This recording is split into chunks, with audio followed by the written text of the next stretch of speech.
Everyone, welcome to another session of Jagjit Singh classes. तो यार जो रेगुलर फॉलो कर रहे हैं उन्हें पता है आज की क्लास में क्या होने वाला है, और अगर नहीं पता है तो डिस्क्रिप्शन बॉक्स में मैं एक लिंक दे रहा हूं, उसको क्लिक करो, पता लग जाएगा कि आज की क्लास में क्या हो रहा है। खैर, आज की क्लास में हम करने वाले हैं जो मेरी प्रैक्टिस शीट थी उसका सेकेंड पार्ट। फर्स्ट पार्ट मैंने कर लिया है, अगर नहीं करा है, नहीं देखा, नहीं सॉल्व किया तो लिंक डिस्क्रिप्शन बॉक्स में है। तो फटाफट से स्टार्ट करते हैं आज का सेकेंड पार्ट। तो सीधे हो जाओ, नोटबुक्स उठा लो, पेन हाथ में ले लो और स्टार्ट करते हैं सेकेंड पार्ट। तो फर्स्ट क्वेश्चन आज की क्लास का और सेकेंड क्वेश्चन उस प्रैक्टिस शीट का। तो सेकेंड क्वेश्चन की अगर मैं बात करूं, when hydrogen sulphide is pass through a blue solution of copper sulphate. बिल्कुल ठीक, hydrogen sulphide H2S pass through a blue solution of copper sulfate। बिल्कुल ठीक है। The color of the solution fades and black precipitation is formed। तो ध्यान से सुनते हैं बात को। कलर था जो सॉल्यूशन का वो था कॉपर सल्फेट की वजह से। थोड़ा सा मैं दिमाग लगाऊंगा कि अगर ब्लू कलर जो था वो अब हट गया, खत्म हो गया, तो इसका एक सिंपल सा मीनिंग कि कॉपर सल्फेट अब कॉपर सल्फेट नहीं रहा। CuSO4 ब्रेक डाउन हो चुका है, आयोनाइज हो चुका है, डिसोशिएट हो चुका है। आइए देखिए कैसे ये ब्रेक हुआ। H+ और S2- में ये जो कॉपर सल्फेट जिसका ब्लू कलर था वो बदला Cu2+ SO4 2- में। S2- भागा भागा गया कॉपर 2+ के पास। दोस्ती हो गई भैया, दोस्ती हो गई, बन गया Cu(S)। ये H+ कहता मैं पीछे नहीं रहूंगा, मेरे को भी दोस्ती करनी है। ये भागा भागा गया SO4 2- के पास और बना लिया H2SO4। अब देखते हैं क्वेश्चंस क्या क्या पूछे गए थे मेरे से। First, name the type of reaction. सबको पता है भैया, अभी तक जो मेरी क्लासेस रेगुलरली फॉलो कर रहा है उसको सपने में भी डबल डिस्प्लेसमेंट याद आ रही होगी। ये कौन सी है भैया? ये है डबल डिस्प्लेसमेंट रिएक्शन, क्योंकि क्या हुआ है? Exchange of ions. B part देखते हैं क्या पूछ रहा है मेरे से। बी पार्ट में ये मेरे से पूछ रहा है कि why does the colour of solution disappear. Simple सी बात कि सॉल्यूशन का कलर क्यों डिसअपीयर हो गया? Because CuSO4 blue colour dissociates. CuSO4 dissociate कर चुका है, अब वो प्रॉपर्टी शो करेगा ही नहीं। Dissociates into Cu2+ and SO4 2-। C part की तरफ देखते हैं। सी पार्ट देखते हैं भैया क्या कह रहा है। सी पार्ट कह रहा है right the chemical name of black precipitate form. जो ब्लैक प्रेसिपिटेट फॉर्म हुआ है वो है कॉपर सल्फाइड। ये है ब्लैक प्रेसिपिटेट। ये भी एक एग्जांपल है कलर चेंज रिएक्शन का। कलर चेंज रिएक्शन का एग्जांपल है। डी पार्ट क्या पूछ रहा है मेरे से? डी पार्ट मेरे से पूछ रहे हैं give the balance chemical equation of the following reaction. Check कर लेते हैं कि ये बैलेंस है या नहीं। दो हाइड्रोजन, ठीक है। एक सल्फाइड, इधर कितने हैं भैया? ये तो कंफ्यूजन हो गई। एक सल्फर, ओहो दिक्कत है।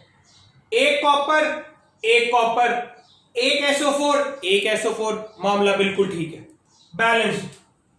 ये इक्वेशन बैलेंस है। एक बार फिर से देख लो, दो हाइड्रोजन, एक S, एक कॉपर, एक SO4, बैलेंस। आइए चले थर्ड क्वेश्चन और आज के सेकंड क्वेश्चन पे। थर्ड क्वेश्चन नोट करते रहना तभी मजा है। या फिर स्क्रीनशॉट लेते रहना। वैसे तो मजा तभी है साथ में क्वेश्चंस हो, पहली अटेम्प्ट करके रखे हो, फटाफट से बंदा समझ रहा हो और अगर कहीं करेक्शन की जरूरत है तो वो कर रहा हो। आंसर नंबर 3 वेन, बहुत अच्छा क्वेश्चन है। 3 रेजिस्टर्स थे, देख सकते हैं ऐसे,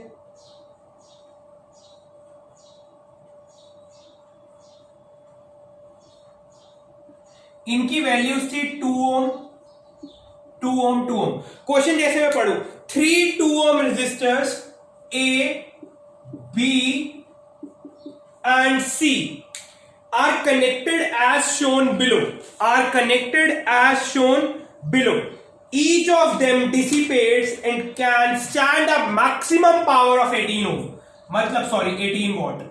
मैक्सिमम पावर कितनी हो सकती है? 18 वॉट। ठीक है, find the maximum current that can flow through a resistor. मेरे को बताना है I max through A B and C. अगर ये तीनों के तीनों सीरीज में होते करंट सेम रहता, अगर ये तीनों के तीनों पैरेलल में होते तीनों में डिफरेंट होता। बट अब मैं ध्यान से देखूंगा, मुझे पता है कि जब मैं सबसे पहले बात करूं ए की, मुझे पता है पावर का फॉर्मूला क्या होता है भैया। अब सोचो सोचो सोचो कैसे करूं पावर का फॉर्मूला, मुझे नहीं पता। पता है, बिल्कुल पता है, P is equals to I square are.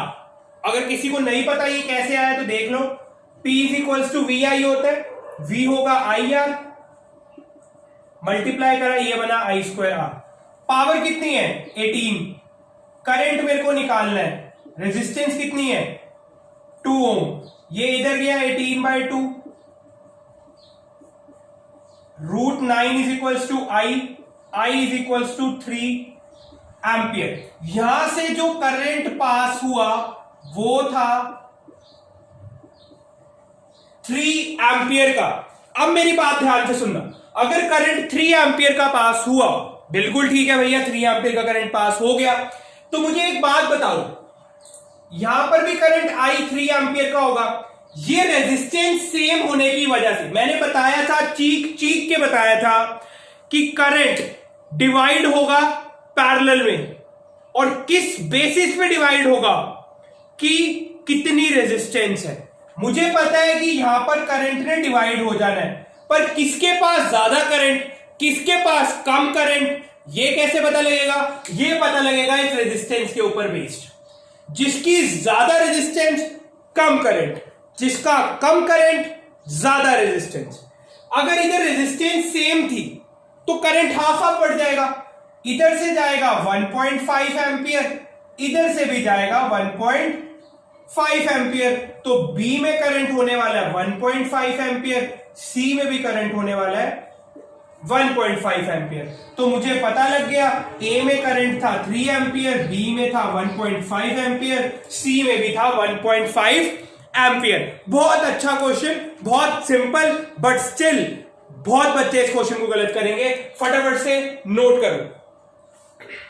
चलते हैं नेक्स्ट क्वेश्चन की तरफ। नेक्स्ट क्वेश्चन मेरे को बहुत ही सिंपल क्वेश्चन है, बट स्टिल मजा आएगा करने में।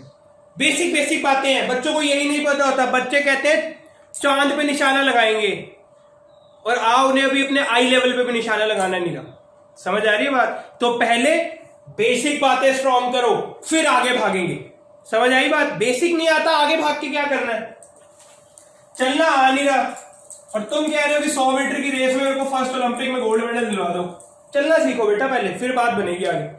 चलो अब चलते हैं नेक्स्ट क्वेश्चन पे, answer number 4। Answer number 4 start करने से पहले मेरे से क्वेश्चन में पूछा गया रिड्यूसिंग एजेंट। बिल्कुल ठीक, रिड्यूसिंग एजेंट मैंने बताया था, रिड्यूसिंग एजेंट किसी भी सब्सटेंस की रिडक्शन कराता है। रिड्यूसिंग एजेंट किसी भी कंपाउंड की रिडक्शन कराता है, खुद क्या हो जाता है? Oxidize oxidize oxidize. खुद क्या होगा? Oxidize. It themselves get oxidised.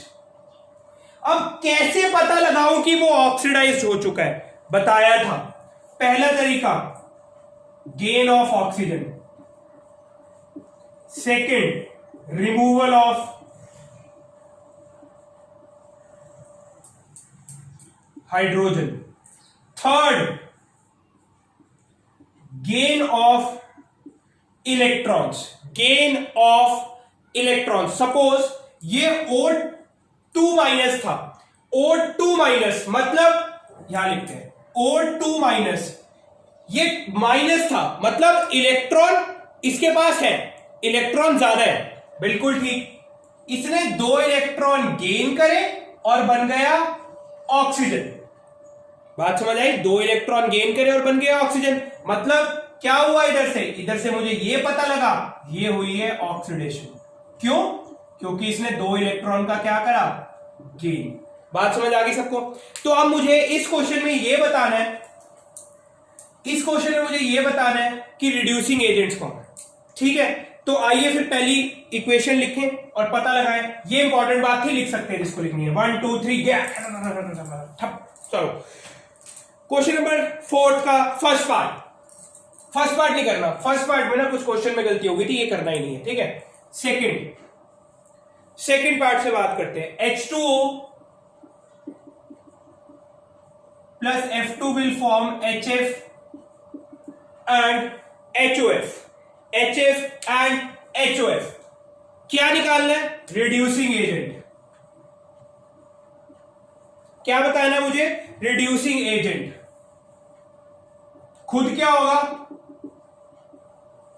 Oxidise. तो मुझे चेक ये करना है किसकी ऑक्सीडेशन हुई है, मुझे चेक ये करना है किसकी ऑक्सीडेशन हुई। तो देखते हैं फिर ध्यान से किसकी ऑक्सीडेशन हुई है। इस F के अंदर तो हाइड्रोजन चिपका दिया गया, तो मतलब इस F के अंदर तो हाइड्रोजन चिपका दिया गया। अगर मैं इधर देखूं, इसके अंदर तो हाइड्रोजन ऐड किया गया है, तो ये क्या हुई है? ये तो रिडक्शन हुई है। बट मुझे क्या ढूंढना है कि किसकी ऑक्सीडेशन हुई है। ध्यान से देखूं, इधर 2 हाइड्रोजन थे, बट इधर कितने हैं? 1। इधर था 2 हाइड्रोजन, इधर कितने बचे? 1। तो रिमूवल ऑफ हाइड्रोजन, और यही क्या है? ऑक्सीडेशन। तो मतलब ऑक्सीडेशन हुई है H2O की, उसे बना दिया HOF में। जिसकी ऑक्सीडेशन होती है वो होता है ऑक्सीडाइजिंग एजेंट। नहीं भैया, जिसकी ऑक्सीडेशन होती है वो होता है रिड्यूसिंग एजेंट। तो H2O इधर क्या है फर्स्ट क्वेश्चन में? Reducing agent. Third part, H2O क्या है इधर? Reducing agent. Third part, V2O5, wait. Third part कहता है Fe2O3 plus carbon monoxide will give 2Fe plus 3CO2। मेरे को सिंपल सी बात, रिड्यूसिंग एजेंट ढूंढने के लिए यह पता करो किसकी ऑक्सीडेशन हुई है। आइए देखें किसकी ऑक्सीडेशन हुई है। ऑक्सीडेशन इधर देखूं, अगर मैं इधर देखूं ध्यान से, तो रिमूवल ऑफ ऑक्सीजन ऑक्सीडेशन होती है भैया? No, removal of oxygen oxidation नहीं होती। इधर था, ध्यान से देखूं, अगर मैं इधर थी 1 ऑक्सीजन, इधर थी 2 ऑक्सीजन, मतलब gain of oxygen, it means oxidation. किसकी ऑक्सीडेशन? कार्बन मोनोऑक्साइड की। तो रिड्यूसिंग एजेंट कौन हुआ? जिसकी ऑक्सीडेशन होती है, carbon monoxide is the answer. बात समझ आई? चलते हैं फोर्थ पार्ट की तरफ। फोर्थ पार्ट बात समझ आ रही है भैया? अगर रिड्यूसिंग एजेंट ढूंढना है तो फटाफट से पकड़ो किसकी ऑक्सीडेशन हुई। अगर ऑक्सीडाइजिंग एजेंट ढूंढना है तो फटाफट से पकड़ो किसकी रिडक्शन हुई। ठीक है, फोर्थ पार्ट क्या कहता है? फोर्थ पार्ट कहता है 2H2, बहुत ही टुच्चा सा और बहुत ही सिंपल सा question. 2H2 plus O2 will give 2H2O। ऐसे क्वेश्चन भी बोर्ड में आ जाते हैं, ध्यान से देखना। देखो, मेरे को क्या पता करना है किसकी ऑक्सीडेशन हुई? सिंपल सी बात है, हाइड्रोजन के अंदर झपाक से ऑक्सीजन चिपका दी है, ये हुई है ऑक्सीडेशन। तो रिड्यूसिंग एजेंट कौन है? हाइड्रोजन है हमारा रिड्यूसिंग एजेंट। ठीक है भाई, चलते हैं फिफ्थ क्वेश्चन की तरफ। फिफ्थ क्वेश्चन क्या कहता है? फिफ्थ क्वेश्चन आपके सामने है। फिफ्थ क्वेश्चन क्या कहता है? 2 लैंप्स थे, बिल्कुल ठीक। एक की पावर थी 100 वॉट, एक दूसरा लैंप था उसकी पावर थी 60 वॉट, बिल्कुल ठीक। एक लैंप 100 वॉट, दूसरी के लैंप की पावर 60 वॉट, दोनों को 220 वोल्ट पे कनेक्ट किया गया, बिल्कुल ठीक है। फिर उसके बाद पैरेलल में लगाया गया दोनों को। तो पूछा मेरे से कि अगर मेरे पास 220 वोल्ट की क्या है? बैटरी। 220 की वोल्ट की अगर बैटरी है तो बताओ टोटल करंट कितना होगा? पहले तो सिंपल सी बात बताओ, अगर इन दोनों को उठा के पैरेलल में लगा दूं तो करंट सेम होगा या डिफरेंट? डिफरेंट होगा, बिल्कुल डिफरेंट होगा, ठीक है। और वो करंट किसके इक्वल होगा? आई मैक्सिमम, जो मैक्सिमम करंट ड्रॉ किया गया। जैसे अगर मैं इसकी एक अपनी फटाफट से एक सर्किट बना दूं, अगर मैं ध्यान से देखना सारे,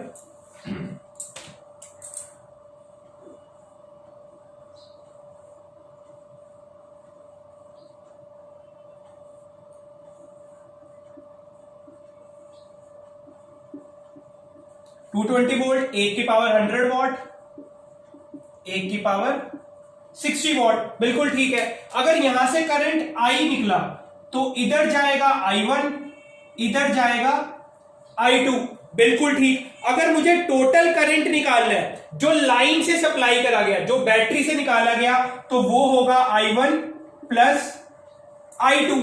तो सिंपल सी बात करता हूं, ये अगर P1 था, ये अगर P2 था, तो P1 is equals to VI1। सबको पता है कि P is equals to VI एक फॉर्मूला है, बिल्कुल ठीक। वोल्टेज कितनी है? 220। करंट निकालना है, पावर कितनी है? 100। तो 100 बाय 220 आया I1। I2 निकालता हूं, P is equals to VI2 P2। 60 is equals to 220 into I2, तो I2 is equals to 60 bye 220। एक आया 100 बाय 220, एक आया 60 बाय 220। प्लस कर दो, 100 बाय 220 प्लस 60 बाय 220 कितना हो गया? 160 बाय 220। 0 से 0 गया, 8 बाय 11, ये आया 0.27 एम्पियर। टोटल करंट कितना था? 0.27 एम्पियर। बहुत ही simple question, but still exams में आते हैं और बच्चे गलतियां करते हैं। समझ आई इतनी सी बात? मैंने दोनों का इंडिविजुअल करंट निकाला, मुझे पता था कि आई मैक्सिमम क्या होने वाला है? I1 प्लस I2 के इक्वल। मैंने उठा के दोनों को प्लस कर दिया। बहुत सिंपल क्वेश्चन। आगे बात करते हैं नेक्स्ट क्वेश्चन, क्वेश्चन नंबर 6। बात करता हूं आंसर नंबर 6 की। अगर मैं आंसर नंबर 6, क्वेश्चन नंबर 6 यहां पे देखूं, ये मेरे को किस चीज का सेटअप दे रखा है? ये मुझे कुछ ऐसा सेटअप दे रखा है। एक बीकर लिया, उसके अंदर वाटर था,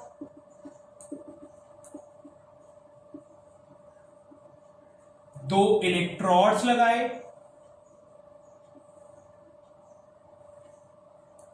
इनको कनेक्ट किया, किसके साथ?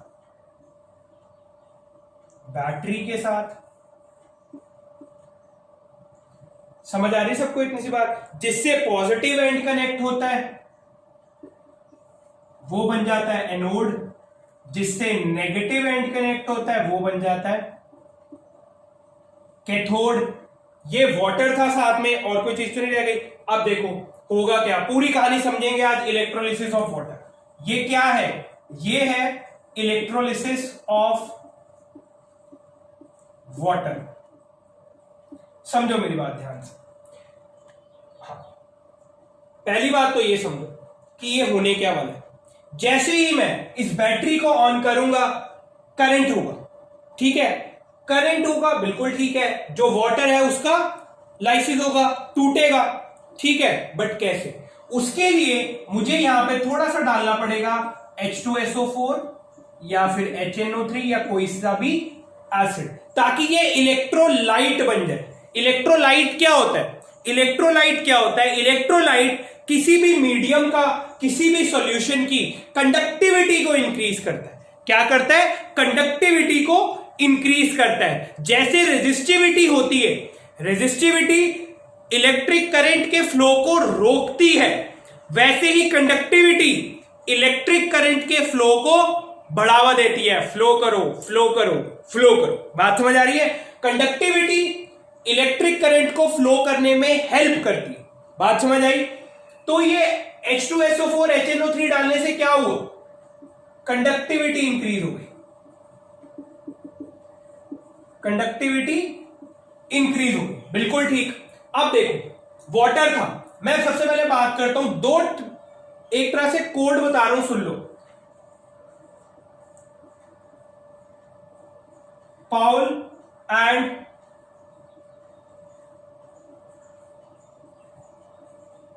NCRG, positive anode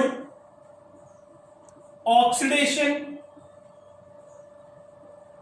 loss of electron,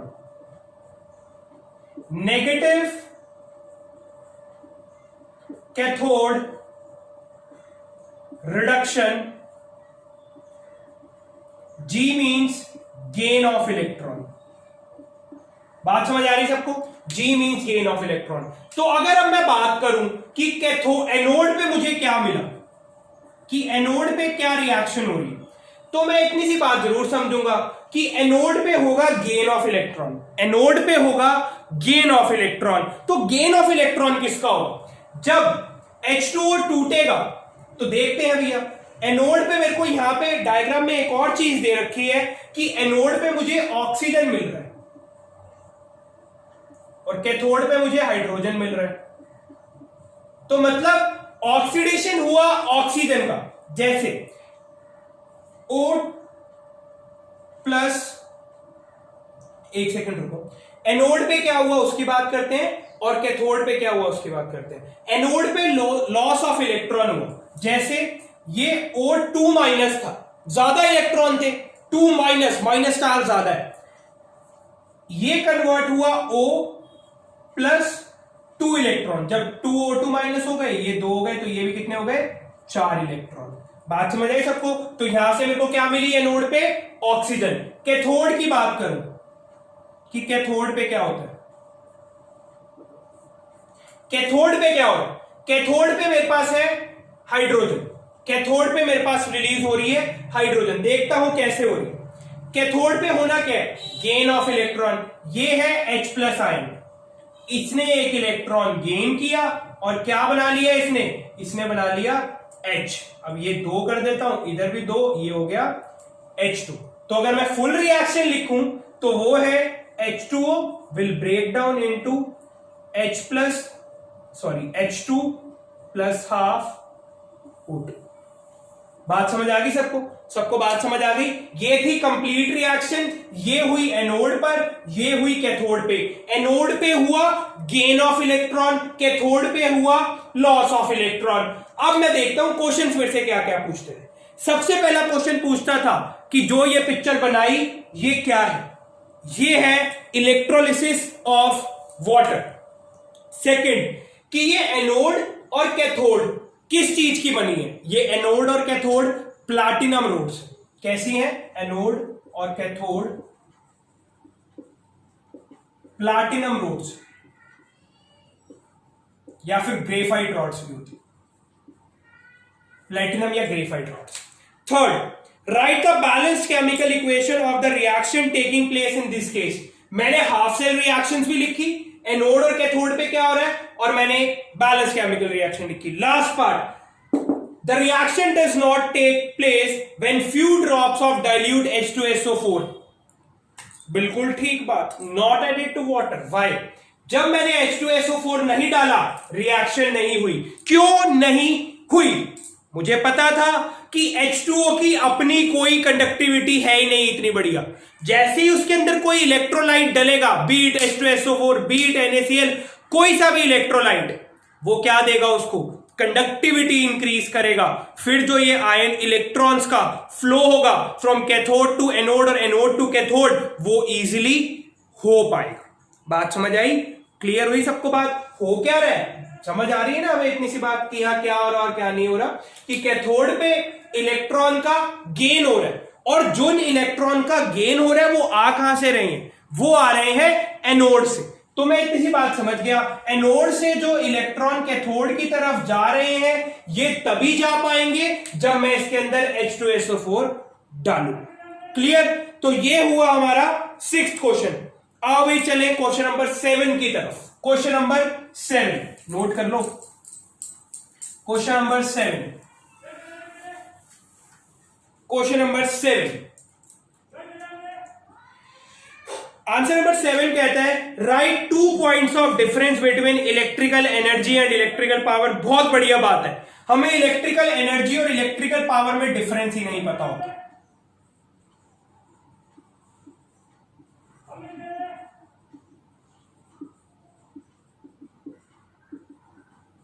क्या मतलब है इलेक्ट्रिकल एनर्जी का, क्या मतलब है इलेक्ट्रिकल पावर का? सुनो ध्यान से। एक वायर के अंदर बड़े सारे इलेक्ट्रॉन्स थे, मैंने उनको एनर्जी दी, किस चीज के लिए? ताकि दौड़ो। समझ आई बात? एक कंडक्टर से या एक वायर में करंट का फ्लो मेंटेन रहे, इसलिए मैं उसको क्या देता हूं, एनर्जी देता हूं। बात समझ आ रही है कि एक वायर में, एक कंडक्टर में करंट का फ्लो मेंटेन रहे, चार्जेस का फ्लो मेंटेन रहे, इसलिए मैं क्या देता हूं उसको, इलेक्ट्रिकल एनर्जी। बात समझ आई? एनर्जी है क्या, मेरे को इतनी सी बात समझ आ गई। तो मैं इलेक्ट्रिकल एनर्जी को मैं लिख सकता हूं the energy which is given to conductor और wire to maintain the flow of charges is known as electrical energy. Electrical energy का फॉर्मूला पावर इनटू टाइम। बिल्कुल ठीक। पावर क्या होगी, ऐसा यूनिट की बात करें, पावर की ऐसा यूनिट वॉट, टाइम की ऐसा यूनिट आर, तो वॉट आर ऐसा यूनिट क्या होगी पावर की, वॉट आर, सॉरी एनर्जी की। अब बात करते हैं इलेक्ट्रिकल पावर की। इलेक्ट्रिकल पावर है the rate of doing electrical work. Electrical work करने की जो रेट है वो क्या है, वो है मेरी क्या भाई, वो है मेरी इलेक्ट्रिकल पावर। समझ आ रही है सबको इतनी सी बात?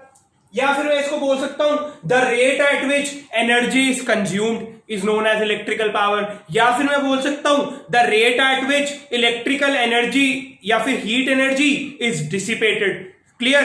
तो अगर मैं इसके फॉर्मूले की बात करूं पावर की, तो work done per unit time. समझ आई इतनी सी बात? या फिर मैं अगर इलेक्ट्रिकल पावर तो इलेक्ट्रिकल एनर्जी। समझ आ रही है सबको इतनी बात? अगर मैं इसकी ऐसे यूनिट की बात करूं तो ये होने वाली है, क्या होगी इसकी ऐसा यूनिट, वॉट। इसकी ओनली वॉट, इसकी वॉट आर। बात करते हैं कमर्शियल यूनिट ऑफ एनर्जी। हम जो बिल पे करते हैं, हम जो बिल पे करते हैं वो पे करते हैं एनर्जी का, इलेक्ट्रिकल एनर्जी का, ना कि इलेक्ट्रिकल पावर का। कैसे electrical energy?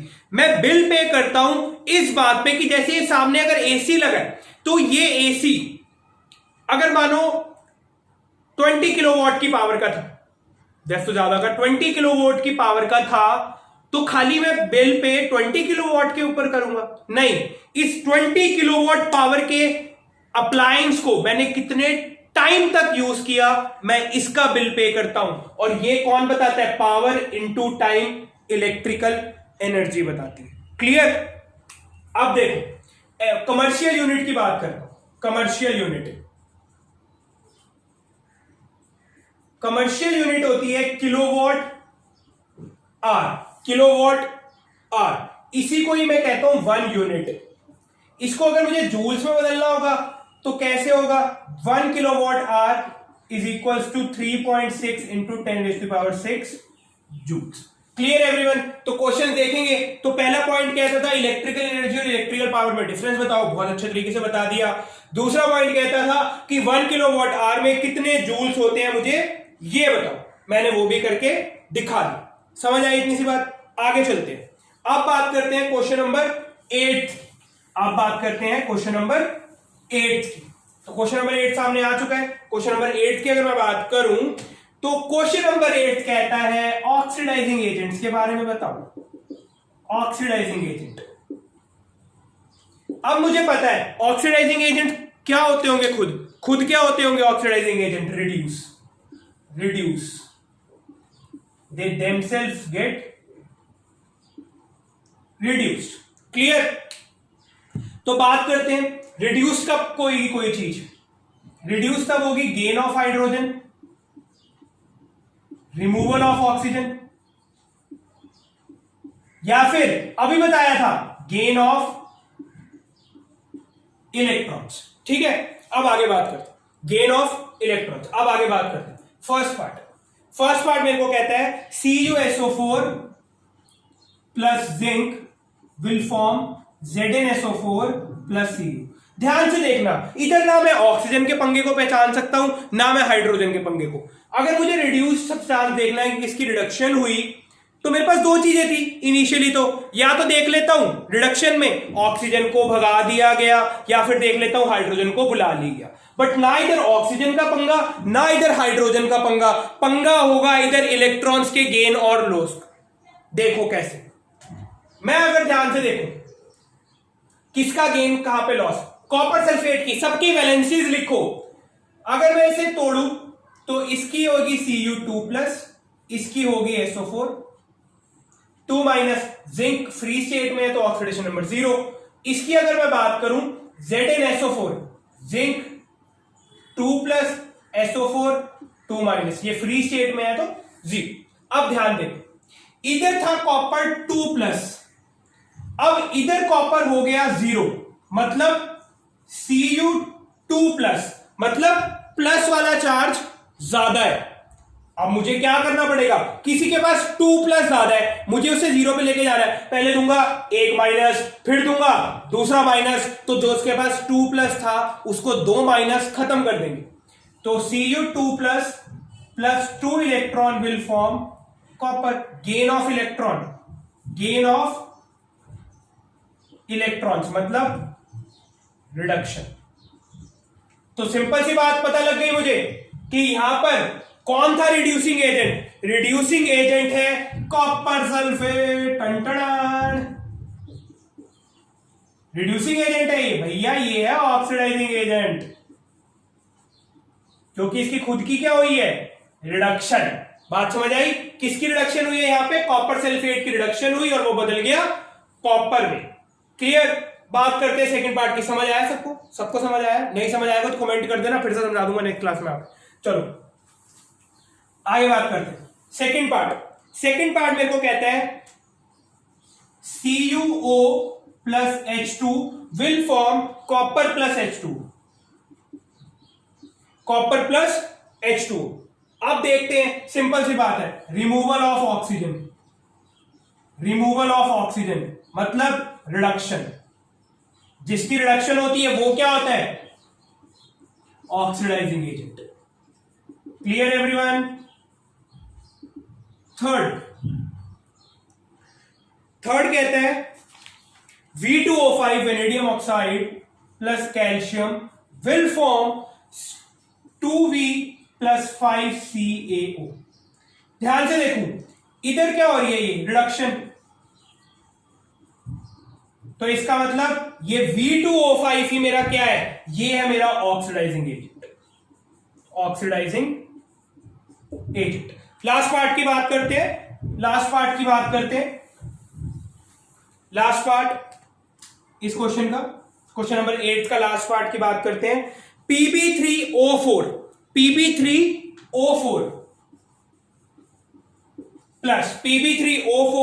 Plus 8 HCl question आपके सामने ही है।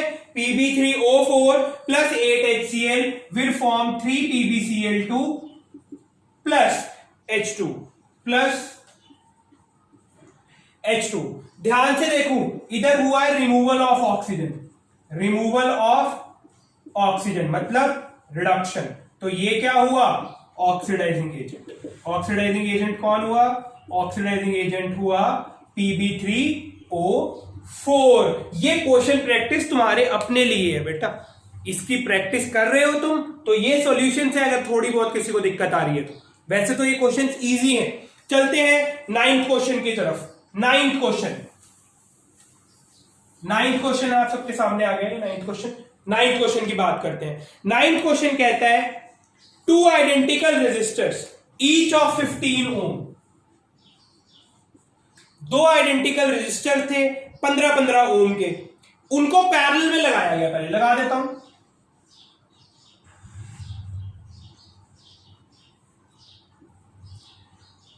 फिर उन्हें सीरीज में लगाया गया, बिल्कुल ठीक। पहले पैरेलल में लगाया, दूसरी बारी में सीरीज में लगाया।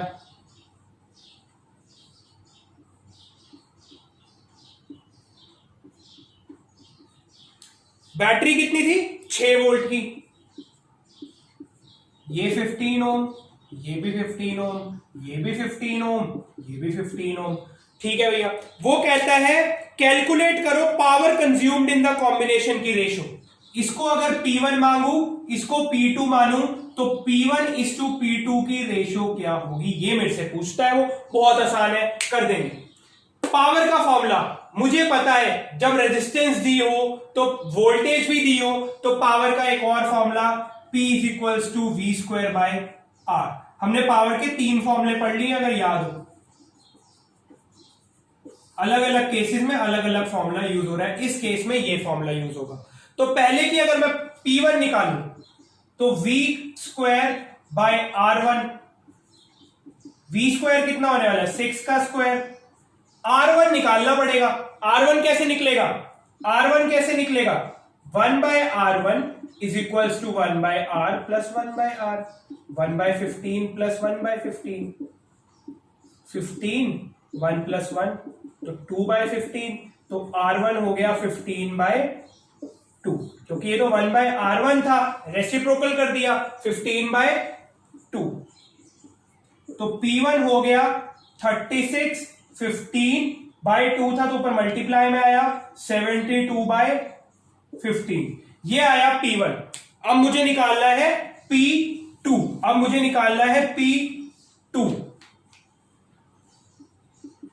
V²/R2।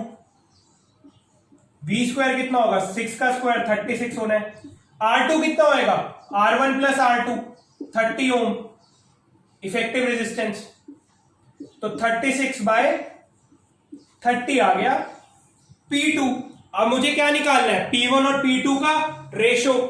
वैसे तो क्वेश्चन सबको अभी तक समझ आ गया होगा कि इसमें क्या करना है।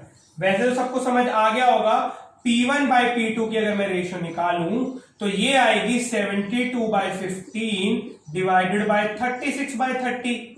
72/15 मल्टीप्लाई बाय 30/36। 1 2 1 2, तो कितना है? 4:1। तो P1/P2 is equals to 4/1 is answer. सबको ये बात समझ आई? ध्यान से देखिए इस क्वेश्चन को, अगर नहीं समझ आ रहा तो कमेंट करना, नेक्स्ट क्लास में फिर तो समझा देंगे, चिंता वाली कौन सी बात है। वैसे समझ आना चाहिए सबको। ठीक है, अब बात करते हैं क्वेश्चन नंबर 10 की। Question number 10।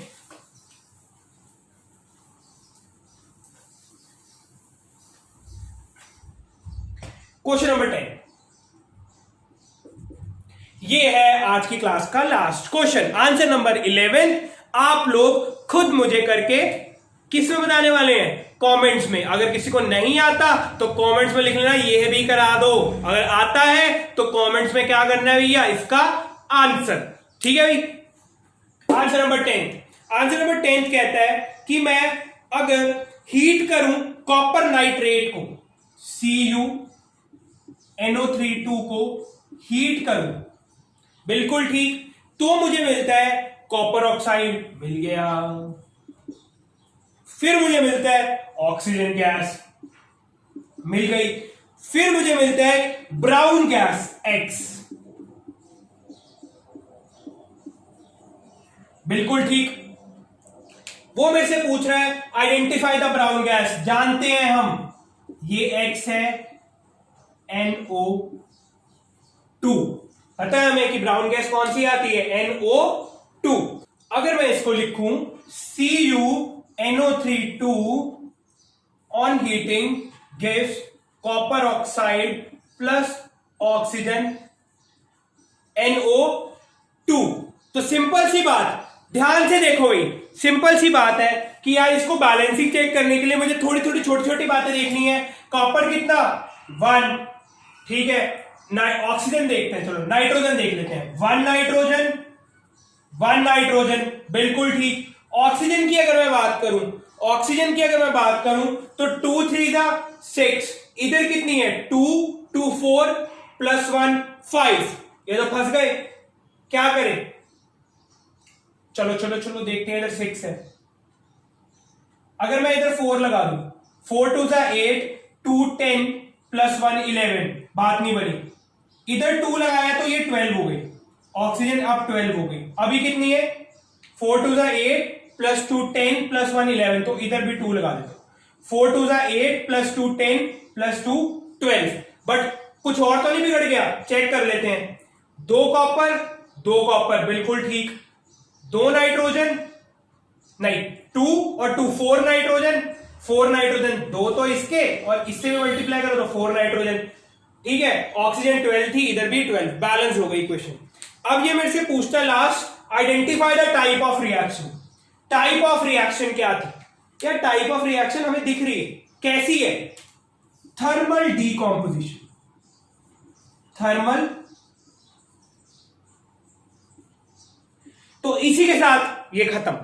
समझ आई सबको बात? तो लास्ट क्वेश्चन अपना कमेंट में बताना करके, अगर नहीं आता होगा तब भी बताना। अगर वीडियोस पसंद आ रही है, आपको पसंद आया कि ये सॉल्विंग प्रैक्टिस वाला सेशन एक तरह से, तो प्लीज लाइक करो, शेयर करो, सब्सक्राइब करो, तवाई में जाओ, एकदम सबको बचा दो। Okay, bye, thank you.